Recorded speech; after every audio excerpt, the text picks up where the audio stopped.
Magandang umaga, narito po ang latest sa binabantayan natin na si Bagyong Karina. Kabi-kabilang pinsalang idinulot ng maghapong lakas ng ulan at hangin dahil sa habagat na pinalalakas ng Bagyong Karina. Some roads remain impassable in Metro Manila due to gutter and even knee-deep floods.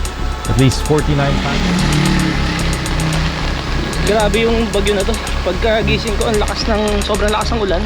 Tapos ang daming balita na sa TV at social media na yun nga, ang dami ng lugar na baha. Ngayon, so ang ginawa, sira sira yung payong. Oo nga, lakas ng hangin eh. Okay na okay dyan? Hirap. Wala naman sila, wala silang bahay. Gusto ko sanang ireklamo na tumutulo yung bubong namin eh. Hindi ko nila ikukwento kasi nakita ko yung mag-asawa doon sa gilid ng Pure Gold. Wala ngang bahay, walang bubong. Yan, pag mga ganitong bagyo, kapit lang tayo, kapit lang hanggat maaari. Huwag tayong papabasa. Kaya lang kailangan ko talaga lumabas ngayon para puntahan si Netoy, kasi nag-aalala ako na baka mabagsakan siya ng mga sanga nung mango tree kung saan nandun siya sa ilalim ng puno na yon. Grabe oh, ang lakas oh. Baka bagsakan siya ng mga mga sanga-sanga. Kaya puntahan ko siya, ililipat ko ng pwesto. Nag-aalala na rin ako, baka yun nga, baka nabagsakan na. Ay! Isang hangin.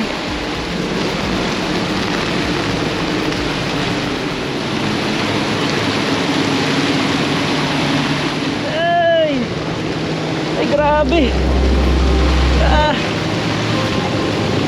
Ay.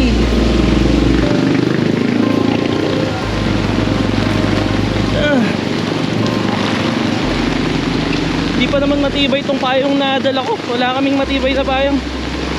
Hinahangin talaga siya. Oops. Uwi ko. Malapit na. Ito na yung pader. After nito, gate na. Tapos makikita na natin na ito. Basahan na yung camera ko.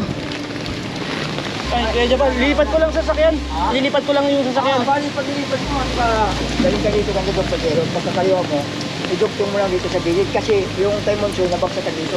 Ay, So, gano'n. yung pinakamalaki, dito na ilalis mo. Di ba? Dito banda dito. Pagka dito ka, dito banda. Huwag doon. Sige po. Salamat po. Wala pa naman na bumagsak. Ay, sira. Wala pa naman. Oo nga eh, minsan lalakas, minsan hihina, no? Kaya lipat ko muna, salamat.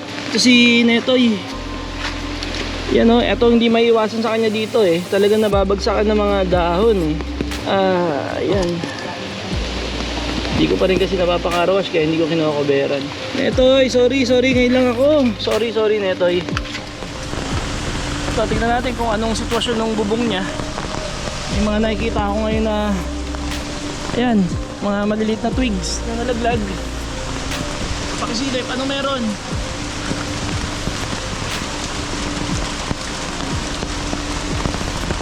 Ayan. May nakita ba kayong sanga? Basta importante mailipat ko muna itong sinetoy ng lugar. Kasi kita nyo naman yan, no? O, di ba may mga sanga? Ito kasi yung designated na parking space ni Netoy, kaya kailangan dyan lang siya eh. Yung panahon, grabe, napakasama.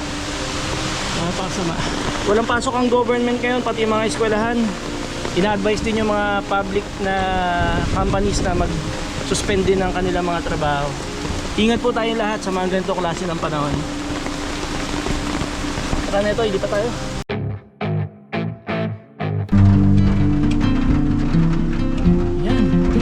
Sobrang labo sa labas.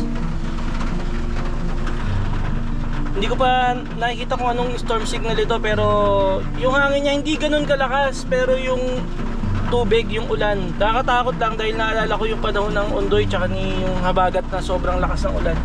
Hindi ganun kalakas yung hangin, pero yung ulan grabe, tuloy-tuloy. Sana hindi naman magkaganon to. Ayan, try, lipat natin. Grabe, halos nagsisiro visibility. Ang dilim.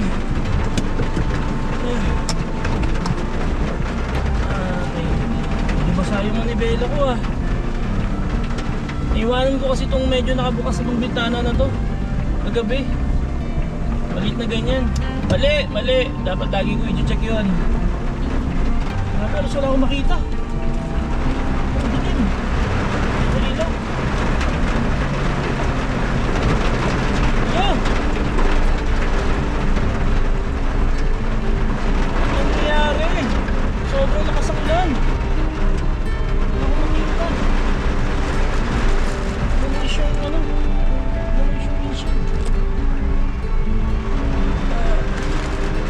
Hanap lang ako ng medyo safe na lugar na pwede ko magparadahan ito. Malawak naman itong pinagpaparadahan natin sa kanya kasi ano to eh, school siya, Bible school and school for the deaf. So malaking lugar to, parang gubat, maraming puno, dilim ng windshield, nakita ano yata tao dito.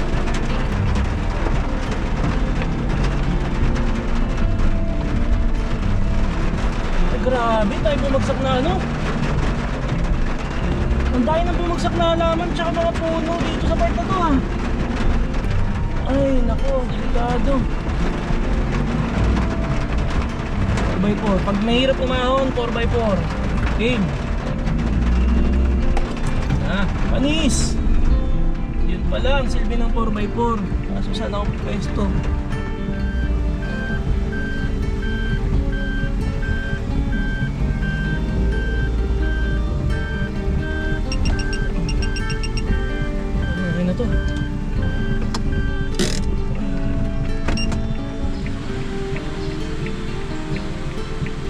Sa palagay ko mas safe na dito si Netoy kaysa dun sa pwesto niya kanina. Ayan, walang puno sa ibabaw niya. Meron lang bubong dito sa part na to pero mukhang matibay naman. Mauulanan lang siya maghapon hanggat may bagyo, hanggat umuulan, pero at least panatag yung loob ko na walang babagsak sa kanya na mga sanga kasi yung ibang mga puno naman na malapit sa atin ay nandiyan pa. Yan, medyo malayo-layo. Ito yung dami dun, oh. Gasakan ng mga halaman tsaka mga sanga. So ayan, medyo na panatag yung loob ko. Uwi muna ako tapos almusal na muna. Tamang-tama may mainit na champurado sa bahay, nagluto yung misis ko. Tara, kain tayo.